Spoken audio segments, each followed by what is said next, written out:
성경에 특별히 구약에 보면 우상이 많이 나오고 있습니다. 앞에서 잠깐 솔로몬이 이방 여인과 결혼하면서 이스라엘에 들어온 우상 이야기를 하고 있고요. 또 계속해서 그들은 이 우상의 문제에서 자유롭지 못했습니다. 결국 우상을 숭배하다가 나라를 빼앗기게 되는 과정까지 이르게 되고요.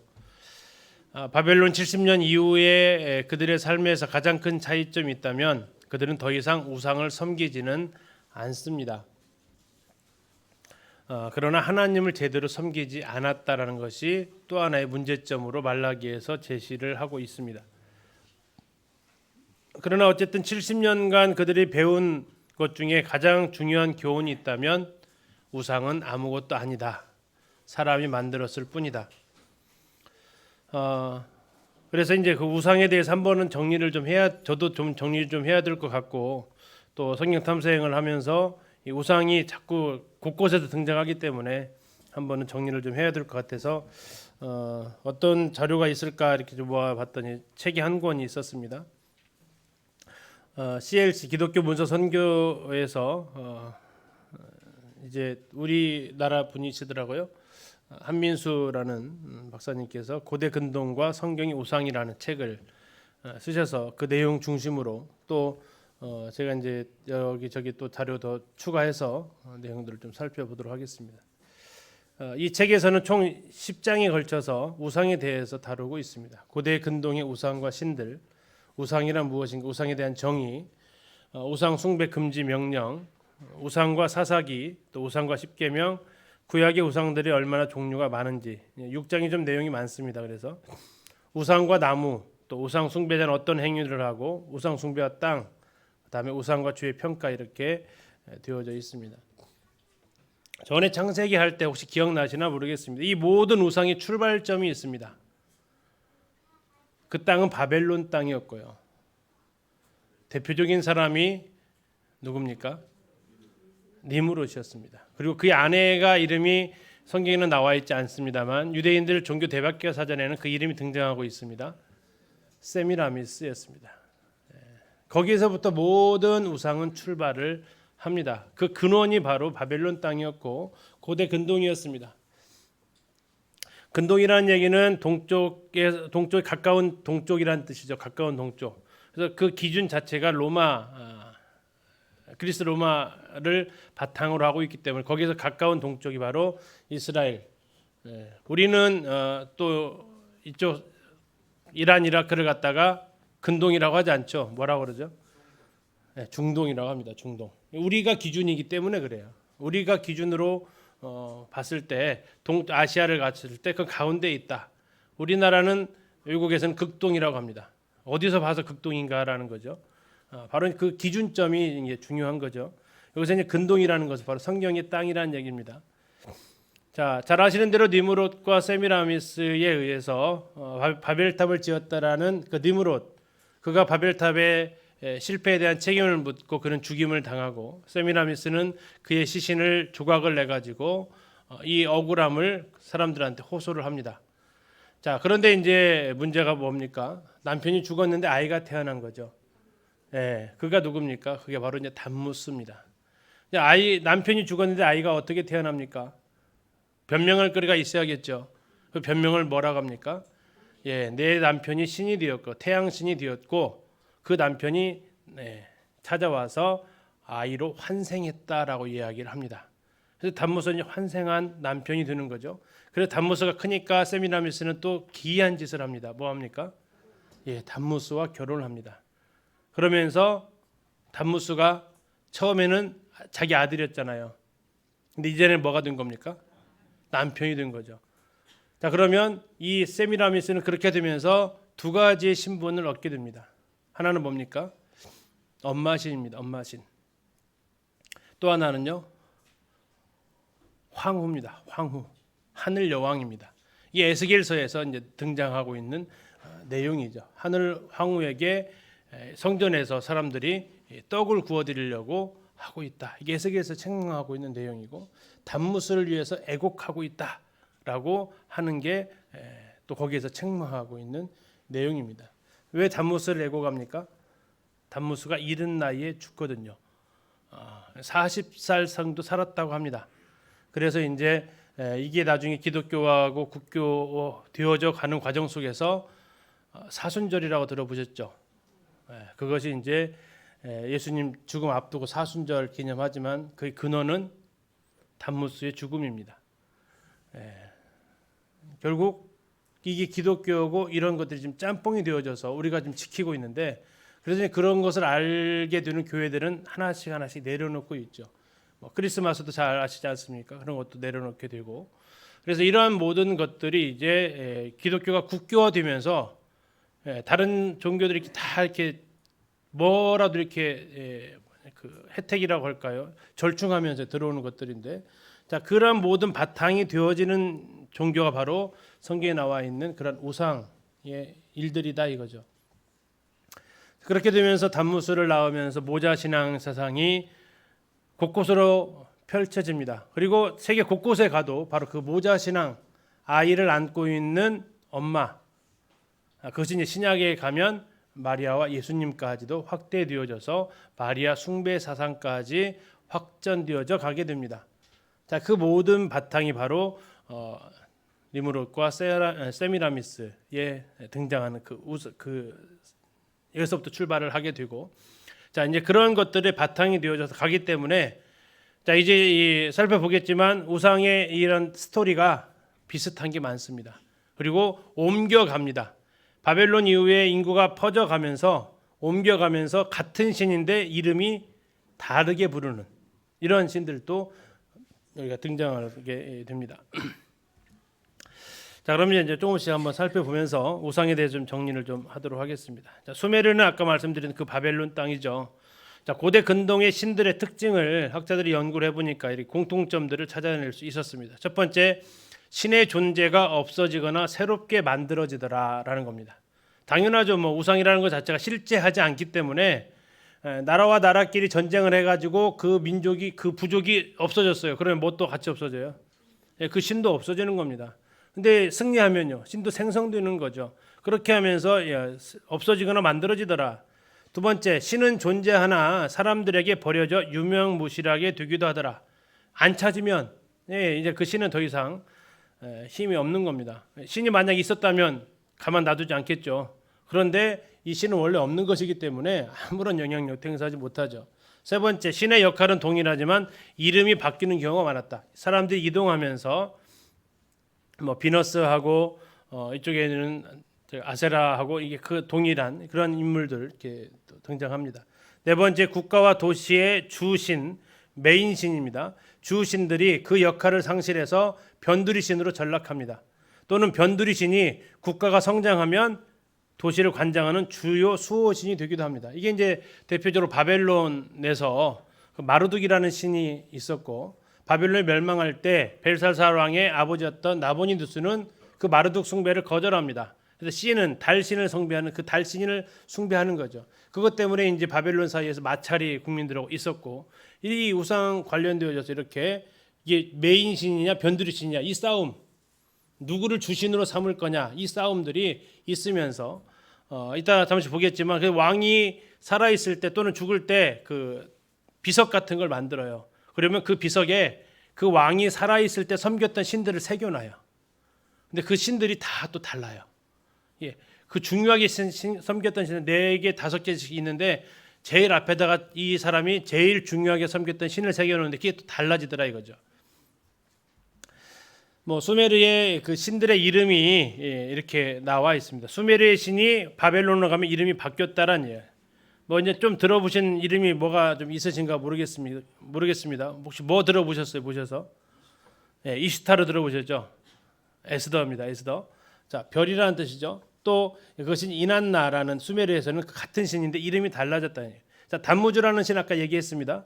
자, 그것은 이제 수메르에서는 두무지라고 불렀다는 얘기죠. 다음에 그 아수르 쪽에서 사마시는 굉장히 유명한 신인데 수메르에서는 우투라고 불렀다. 이런 것들. 아까 난나가 신이다. 이름이 변경되어지더라 이겁니다.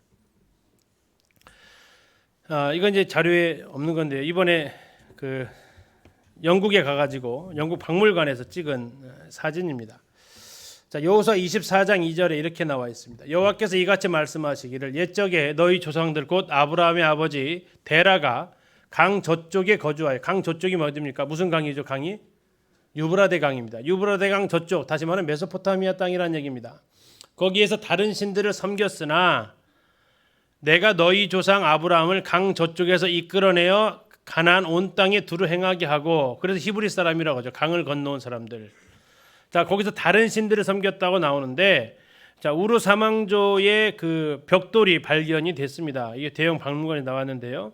거기에 보니까 그 이 흰색 안에 글씨를 해석을 합니다. 저는 앞만 봐도 이게 무슨 글자인지 몰라요. 한번 보세요. 이게 무슨 글자인지 모르시겠죠? 앞만 봐도 몰라요. 이게 이제 그 고고학자들 연구를 한 거죠. 거기에 보면 이렇게 써 있습니다. 아마르 신 리프르의 신인 엘릴의 이름으로 부름을 받은 자, 우르의 위대한 왕, 내 지역을 다스리는 왕, 그가 사랑하는 주인 엔키와 압수를 위해서 신전을 세우다, 이렇게 나와 있어요. 그러니까 신들의 이름이 지금 유일신이 아니었다는 얘기죠. 그들이 섬겼던 신들을 쭉 이야기를 한다라는 겁니다. 자, BC 18세기경에 고대 바벨론 시대의 신들의 숫자가 얼마나 됐다고요? 3,600개. 상당히 많은 거죠. 3,600개 정도의 신을 그들이 섬기고 있었다는 겁니다. 그러나 그 신들의 이름이 기록된 것은 한 2,000개 정도만 이름을 알 수 있고 1,600 정도는 이제 이름도 모르는 신들이 꽤 있었다는 얘기입니다. 그리고 특별히 고대 바벨론에서 7 신들이 있었는데 그 7 신들은 지배하는 영역이 있었고 우주의 별들을 상징하거나 또는 고대 바벨론의 신들의 별 이름들이 바로 이 로마의 신들과 동일하다고 하는데요. 자, 여기에 보면은 이제 그 아시리아 그 왕의 동상에서 발견되는 겁니다. 자, 이게 말씀드린 대로 이 5개의 지금 신이 있죠. 이 신이 이 사람이 살았을 때 섬겼던 신이고 제일 앞에 있는 이 신이 사마슈라는 신인데 이 사람이 이 왕이 제일 우선으로 섬겼던 신이다라고 이렇게 되어져 있습니다. 자, 그러면 잠시 이제 다른 것도 잠시 한번 보실게요. 이게 이제 제가 이제 직접 거기 가서 찍어온 사진인데, 자, 왕의 모습을 보면 같은 사람 아닙니다. 가슴에 이거 띠가 여기는 있고 여기는 없죠.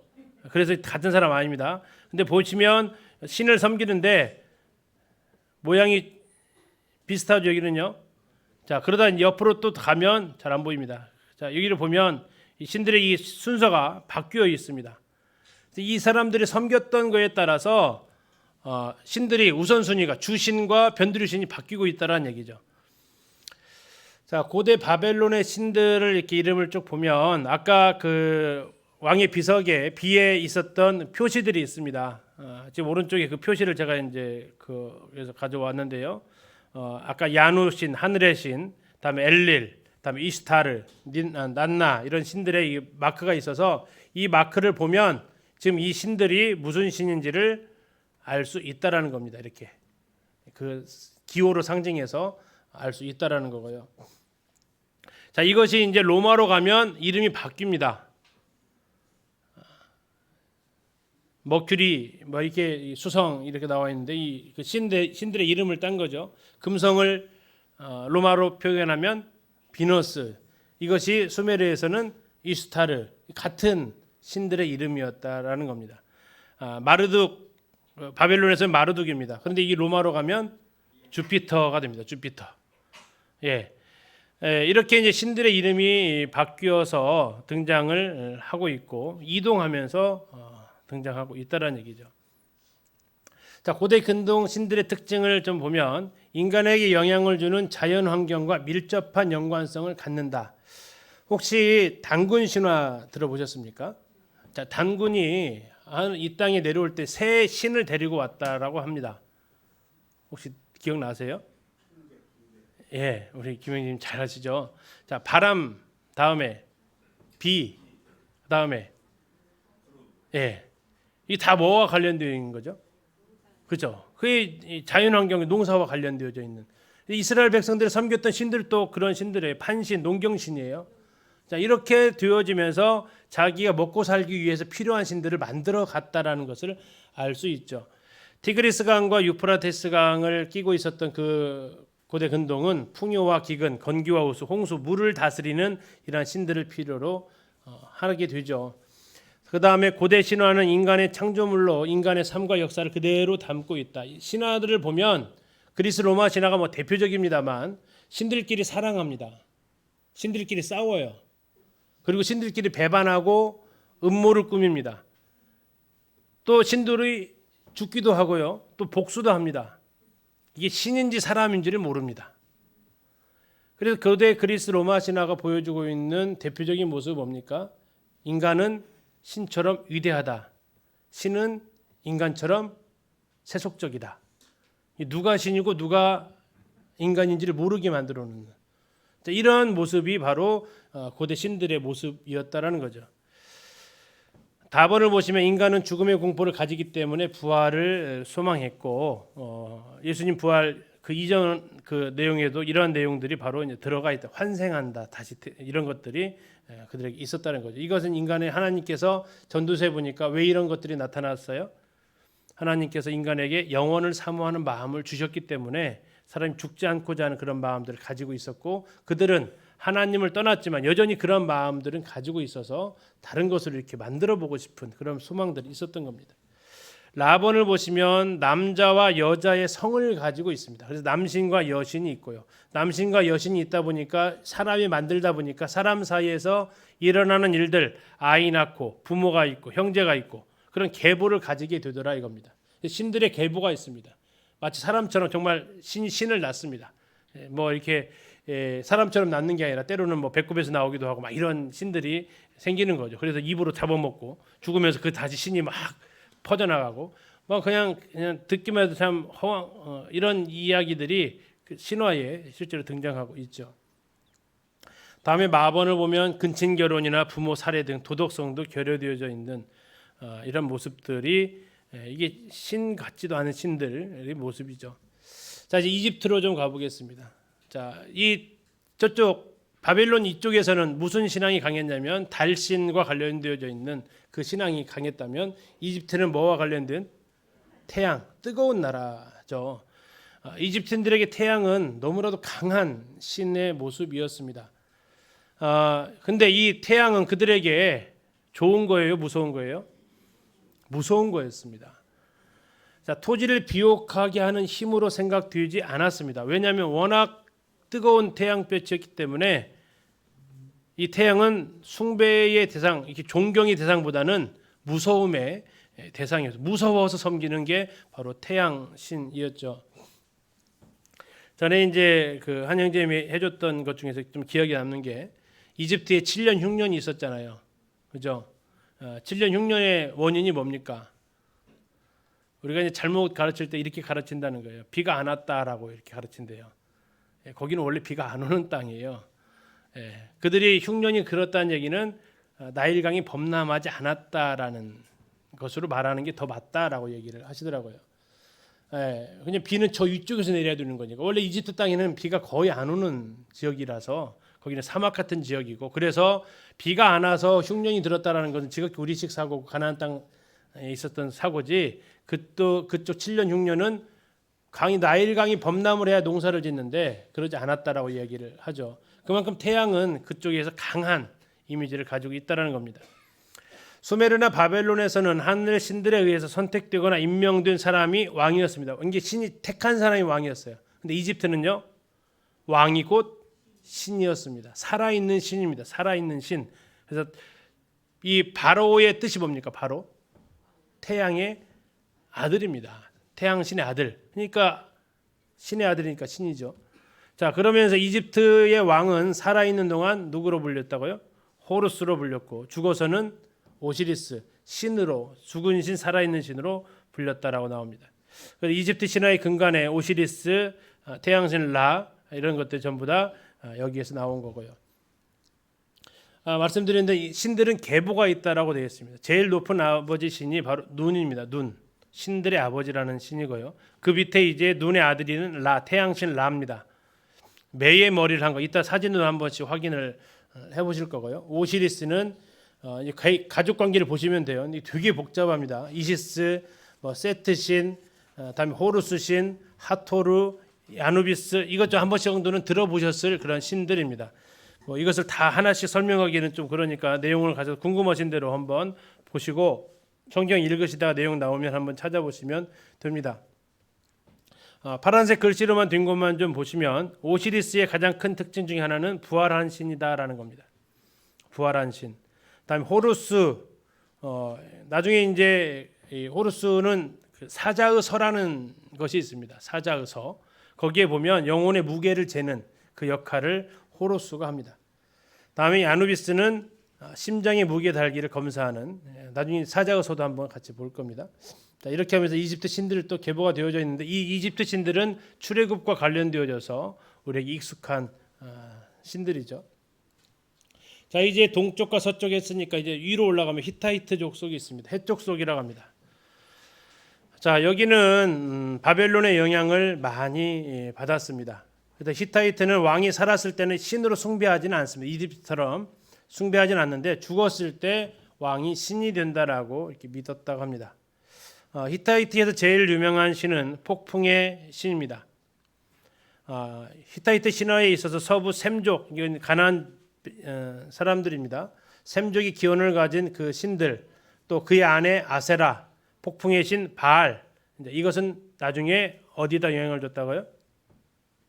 이스라엘에 그대로 영향을 준 신이 바로 이 히타이트 해쪽 속에서 시돈 지역에서 이세벨이 가져왔던 그 신 바알과 아세라, 이것이 여기에서 영향을 끼쳤고, 히타이트는 바벨론에서 영향을 받았다고 했고 결국 이스라엘의 문화는 바벨론에 의해서 영향을 받았다라고도 할 수가 있겠죠.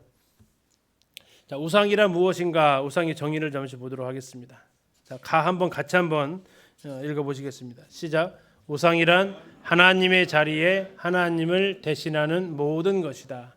자, 아까 우리 솔로몬을 봤는데요. 그럼 솔로몬에게 우상은 뭐였습니까? 그러면 하나님을 대신했던 게 뭐였어요? 마병하고 은금하고 여인들이었습니다.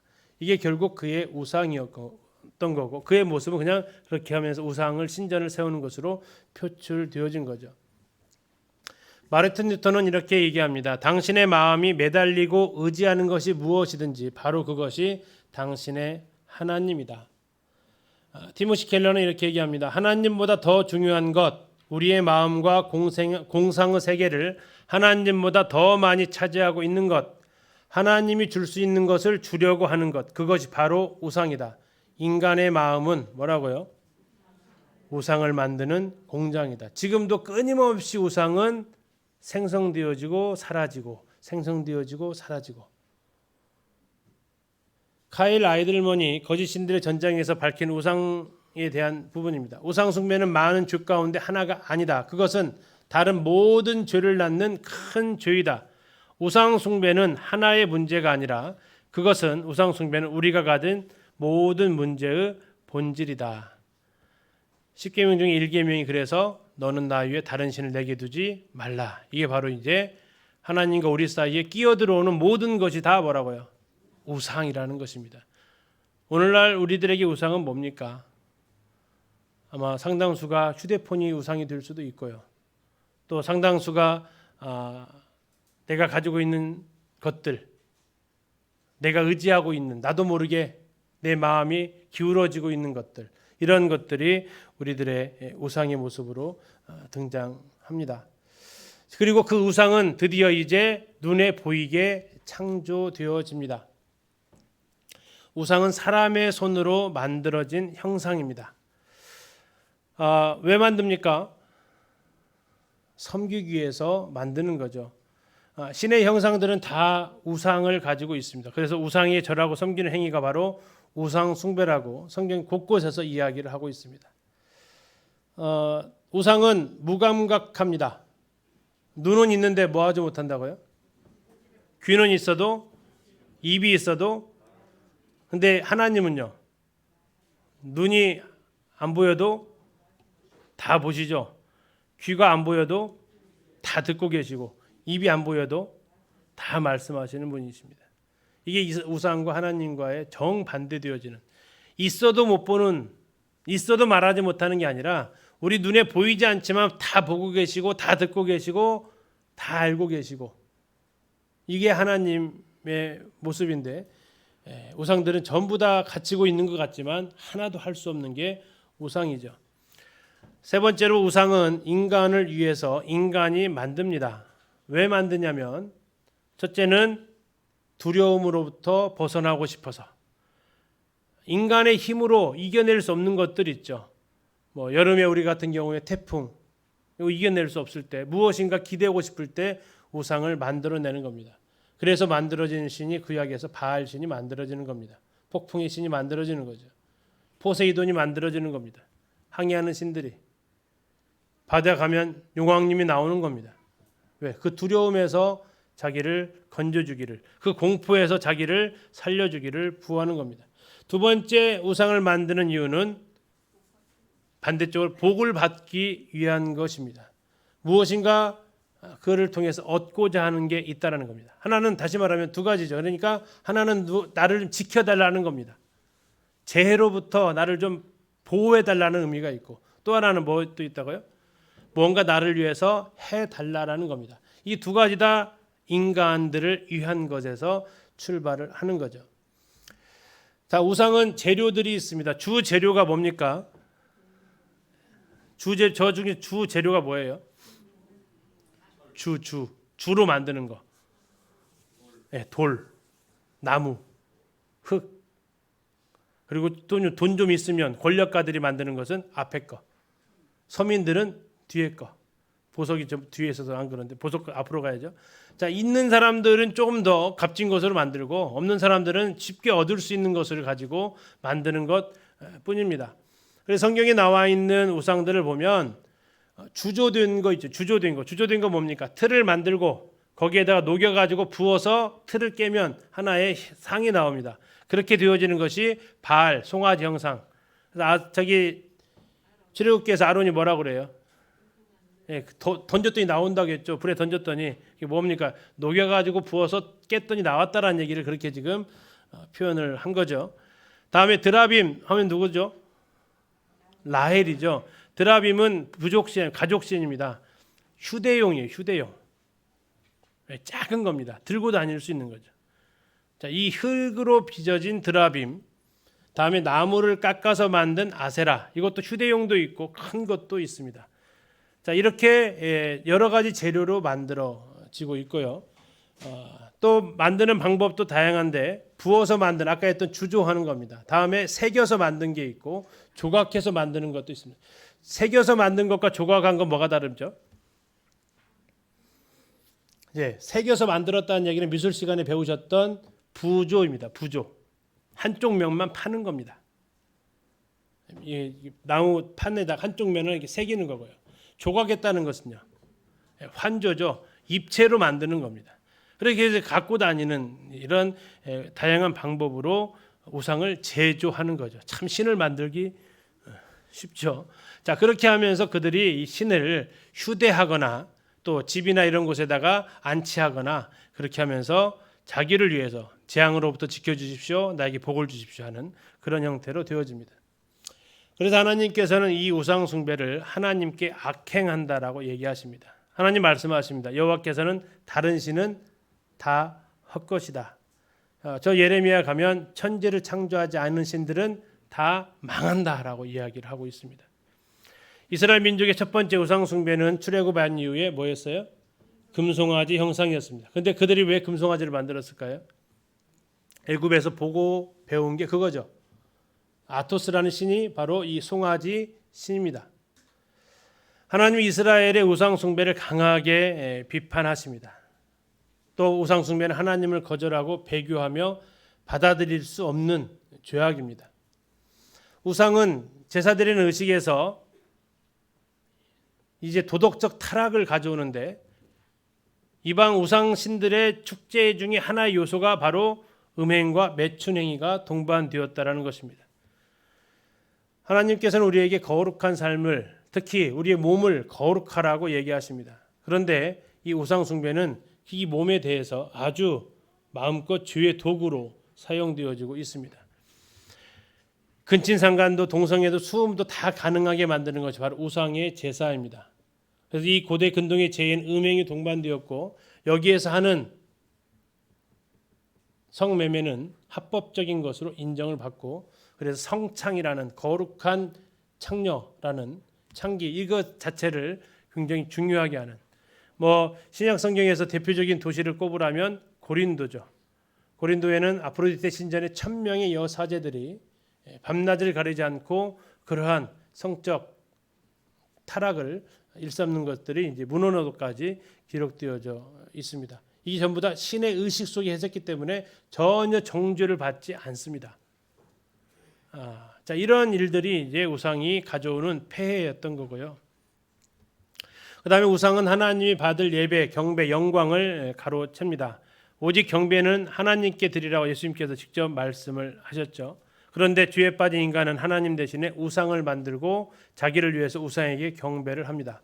우상을 섬기며 경배하는 그들에게 선지자들이 찾아와서 책망하고, 이것은 사사기에서도 악순환되어지고 있고 열왕기에서도 계속 악순환되어져 가고 있는, 어쩌면 우리의 삶에서도 계속 우리는 때로 집회를 통해서 내가 하나님보다 더 중요하게 생각했던 것들에 대해서 회개합니다. 그러다 어느 순간 또 반복하죠. 그러다 또 다시 한번 어떤 메시지나 성경을 보다가 또 한번 또 회개하죠. 또 반복하죠. 이 우리의 삶 속에서 이게 좀 자꾸 되풀이되고 있지 않습니까? 이것이 구약에서의 그 모습 그대로입니다. 우상은 마음이 부패한 자들, 마음이 교만한 자들이 하나님을 떠나서 만드는데요. 시편 14편의 어리석은 자는 그 마음에 이르기를 하나님이 없다 합니다. 하나님이 없다 하면 그들은 하나님을 이제 만드는 일을 한다는 겁니다. 그래서 이 교만한 사람들, 루시퍼부터 시작해서 교만한 자가 하나님을 떠나서 하나님의 자리를 빼앗기 원했던 것이 바로 우상 숭배로 표출이 됩니다. 하나님과 우상의 차이점을 이렇게 보시면 우리 교재 36쪽에 나와 있죠. 보시면 읽어보셔도 바로 아실 수 있는 내용들입니다. 이렇게도 극명하게 차이가 남에도 불구하고 우리가 왜 자꾸 하나님 아닌 것들에 내 마음을 빼앗기고 있는가? 이것은 정말 우리가 하나님 앞에 회개하는 마음으로 살펴봐야 될 부분입니다. 가장 큰 이유가 뭘까요? 죄 때문에. 또요. 가장 큰 이유가 뭘까요? 우상은요, 나를 귀찮게 하지 않아요. 내가 하고 싶을 때 하면 되고요. 내가 필요할 때만 해도 돼요. 왜요? 우상이 나를 위해 존재하니까요. 근데 하나님은요, 우리가 마음을 조금만 놓으면 하나님 참 귀찮게 하죠. 하나님은 나를 위해서 존재하시는 분이 아니라고 하잖아요. 내가 하나님을 위해서 존재하라고 하고요. 그게 우리를 자꾸 이 육신을 거스리는 거죠. 이런 관계 때문에 우리는 참 어쩌면 하나님 섬기는 것에 대해서 자꾸 이렇게 떠나는 이런 모습들을 생각하게 됩니다. 과연 누가 누구를 위한 것이냐가 제일 큰 동기가 아닌가. 하나님을 우리가 마음대로 부릴 수 있다면 우리는 하나님을 잘 섬길 겁니다. 근데 하나님은 그런 분이 아니시기 때문에 호락호락하지 않으니까, 호락호락 안 되니까 이제 자꾸 내가 피하고 싶은, 내 마음대로 하고 싶은데, 내가 원하는 대로 하고 싶은데. 자, 3장에 보시면 하나님께서 우상 숭배를 하지 말라고 명령을 내리십니다. 이것은 권하는 게 아닙니다. 명령입니다. 인간은 죄를 지으면서부터 하나님을 떠나버렸습니다. 이건 창세기 3장에서 나오는 거죠. 내가 하나님과 같이 되려고 했다가 결국 어떻게 됐어요? 에덴 동산에서 쫓겨납니다. 그래서 하나님께서는 인간과 다시 언약을 맺으시면서 율법의 제일 첫째 계명으로 우상 숭배를 하지 말 것을 금하고 있습니다. 그리고 그것은 1계명과 2계명에 이르기까지 굉장히 강조되어지고 있습니다. 성경을 쭉 보면 하나님께서 출애굽기, 레위기, 민수기, 신명기를 쭉 통해서 보아질 때 우상 숭배에 대해서 여러 가지로 이렇게 명령하고 있습니다. 가나안 땅에 들어가면 제단을 헐어버려라. 주상, 기둥처럼 세워진 겁니다. 그것을 깨뜨려라. 목상, 나무로 만들어진 우상을 찍어버려라. 자기를 위해서는 어떠한 형상도 만들지 말라. 우상은 자기를 위해서 만든다고 했습니다. 다른 신을 너에게 두지 말고 절하지도 말고 이름도 부르지 마라. 가나안 땅의 족속들, 그들의 신들과 언약도 맺지 마라. 그 땅의 족속들과 서로 결혼하지 말아라. 가나안 땅 족속들을 멸절하고 그들의 문화나 풍습을 따르지 말아라. 계속해서 하나님께서는 십계명을 통해서 또 말씀을 통해서 경고하셨습니다. 자, 하나씩 좀 보면 가나안 종교의 신들과 제단들을 없애버리라라고 하나님 말씀하셨습니다. 그런데 그들이 어떻게 했습니까? 가나안 땅 딱 들어가서 뭐 했어요? 네, 그들과 동화되어져 가게 됩니다. 우상을 만들고 섬겼던 이야기가 사사기 시대부터 등장하고 있습니다. 그것은 하나님께서 계속해서 선지자들을 보내서 책망했던 일입니다. 그리고 하나님께로부터 이것을 깨달음을 받았던 사람 중에서 우상을 파괴했던 사람들을 하나님께서 칭찬하고 있죠.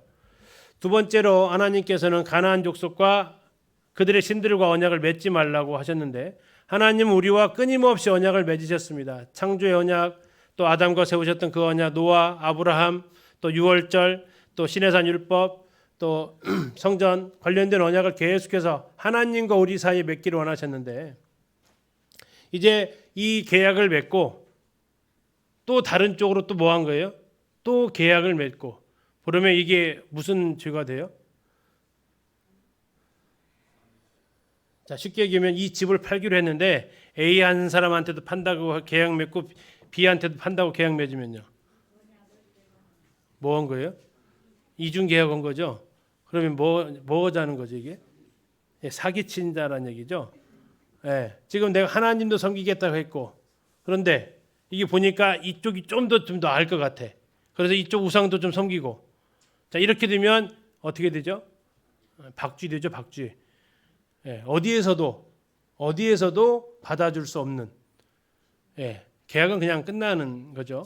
어디서도 인정받지 못하는 결과를 가져오는 겁니다. 이것을 그래서 배신했다라고 이야기를 하죠. 배반했다고. 그 언약은 이제 하나님께 돌이키지 못하는 그런 언약이 됩니다. 세 번째 가나안 족속들과 결혼하지 말라고 하나님 하십니다. 왜요? 결혼하면 누가 누구에게 영향을 준다고요? 가나안 족속이 영향을 준다라는 거죠. 너희들 영향을 결코 주지 않는다. 가나안 족속이 영향을 준다.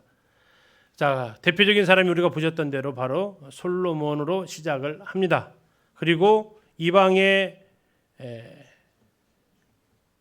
시타이트족 해족 속에 시돈의 공주를 아내로 맞았던 아합이 이제 국교로 삼습니다. 유다는 그래도 우상을 섬겨왔지만 워낙 많아서 그런지 국교는 아니에요. 근데 여기는 아합은 딱 들어오면서 뭐가 돼요 이제? 이건 나라의 종교가 돼요. 엘리야와 450인의 싸움 그것은 이미 북이스라엘 아합은 여호와를 섬기는 것이 아니었다고요. 여호와와 바알 간의 싸움이었잖아요. 그래서 그 상태는 이미 국교화를 시킨 거예요. 지금 이세벨 자체가. 솔로몬은 그래도 국교는 안 했거든요. 누구를 선택할지 몰랐을 거예요. 워낙 많아가지고. 그런데 이 이세벨은 아주 강력한 왕비였죠. 하여튼 그렇게 하면서 이제 북이스라엘을 하나님을 떠나는 나라가 되게 만든 게 바로 아합이었다라는 거죠. 우리가 처음 시작할 때 했죠. 북이스라엘에서 두 왕이 기준이다. 첫 번째가 여로보암, 두 번째가 아합이다. 여로보암은 무슨 기준이요? 내 마음대로 섬기는 하나님. 다음에 아합은요? 이제 다른 신이에요. 여기는 하나님 섬기는 게 아니에요. 여로보암은 하나님 섬기는 거였어요. 그러나 아합은 하나님 자체를 섬기지 않는 거였습니다. 이방인과 결혼하지 말라는 그 율법에 순종한 사람이 에스라가 나오는데 에스라 10장에 가보면 이방 결혼한 사람 어떻게 하죠? 에스라가요? 이혼시키기까지 합니다. 느헤미야도 막 보면 막 머리털 잡아가지고 막 뽑아버립니다. 이렇게 강력하게 이런 것도 왜 영향을 주니까 하는 거죠. 네 번째 이집트와 가나안의 풍속을 따르지 말라고 하십니다. 자, 이것은 우상과 관련되어진 문화라는 거죠. 아까 이집트 땅도 받고 다음에 가나안 땅의 여신들 이제 보겠지만 우상 숭배와 연관되어진 일입니다. 그래서 가리켜서 레위기에서 계속해서 말하고 있는 거죠. 자, 문화라는 거, 문화, 컬처라고 하죠. 컬처. 이 컬처가 농경에서 나온 단어입니다. 농경은 아까 보셨던 대로 그들의 삶의 방식입니다. 문화가 삶의 방식인데 바로 거기에서 나온 거. 농사와 아까 관련되어진 그런 신들과 연관되어지게 되어져 있습니다. 문화는 그래서 단순한 먹고 사는 문제가 아닙니다. 그들의 생활 패턴을 바꾸게 되어져 있습니다. 대표적인 사람이 가나안 풍속을 받아들였던 삼손과 이스라엘이고요. 하나님께서는 오직 여호와만 섬기라고, 거짓 꿈으로 유혹하는 자를 멀리하라고 계속해서 이야기를 하십니다. 예, 오늘 여기까지 좀 하고요. 38쪽부터는 다음 시간에 하도록 하겠습니다.